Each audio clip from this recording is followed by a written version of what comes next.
Hey there, it's Don from WDO Photography, and I am here with my trusty Nikon D850, my go-to bird photography camera. I thought it would make sense to create this video to talk about how I do bird photography with my Nikon D850. If you are familiar with my channel, then you probably know me as a wildlife photographer. If you pay close attention to my channel, you know that what I do is a lot of bird photography. One big reason for that is that I am a full-time commercial photographer, which takes up a ton of my time. And while wildlife photography is my passion and what I love to do, I'm left with not as much of it as I would like to be out here. Birds are really the most accessible type of wildlife to come out and photograph, with maybe the exception of squirrels, which are also fairly easy to come out and photograph, but maybe not as exciting. Sorry, squirrels. First, I figure it makes a lot of sense to explain why I love the Nikon D850 and why it's my go-to camera.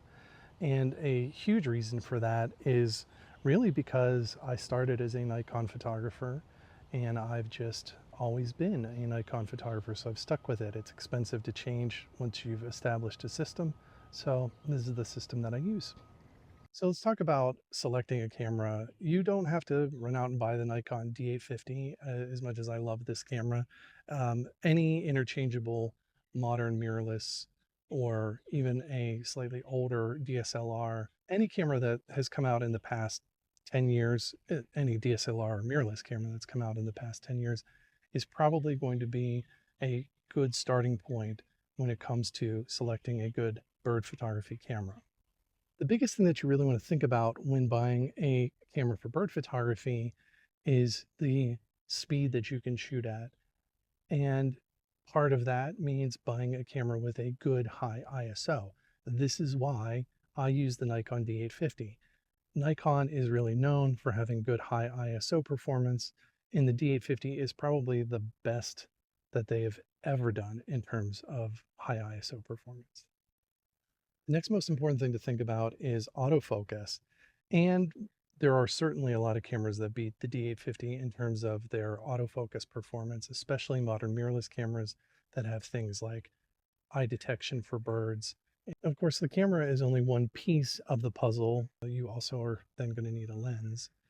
And I'm a huge fan of the Sigma 150 to 600. It is affordable given its range, but let's talk about what you might want to look for in terms of a lens for starting as a bird photographer. And it's going to depend on if you get a crop censored camera or a full frame censored camera, because a crop sensor camera, you can get away with something like a 300 millimeter lens, whereas with a full frame sensor, you're probably going to want to be at 400 or above. Now, that doesn't mean if you have something like a 200 millimeter lens that you can't do bird photography. It's just that you're going to need to be in something like a blind where the birds are going to feel comfortable getting close to you.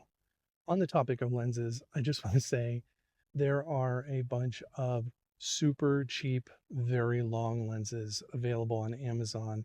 They usually have a fixed aperture of f8, and they are manual focus. They're very inexpensive. I mean, like $100 or less.